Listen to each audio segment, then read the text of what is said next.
আব্বা, আমি তোমাকে একটা প্রশ্ন করতে চাচ্ছি আব্বা।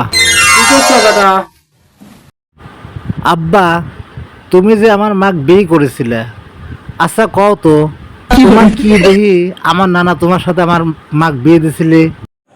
তোর দাদার 150 বিঘে জমি ছিল, গোলা ভরা ধান ছিল, 10-12টা বড় বড় পুকুর ছিল, বড় বড় পুকুরে মাছ ছিল, গোয়াল ভরা গরু ছিল। এইসব দেখে তোর নানা আছে আমার সাথে বিয়ে দিয়েছিল।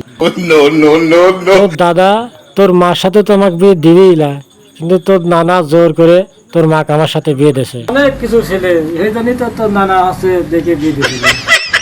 তাই তো কই ক্যারে, শালা এত সুন্দর চেহারা আমার মার, আর তোমার মতো গন্ডারের সাথে আমার মা আমার নানা বিয়ে দিছিলি, তাই তো কই। আলাদা বাড়িতে এত ভাত দেখিরা দেখতো না।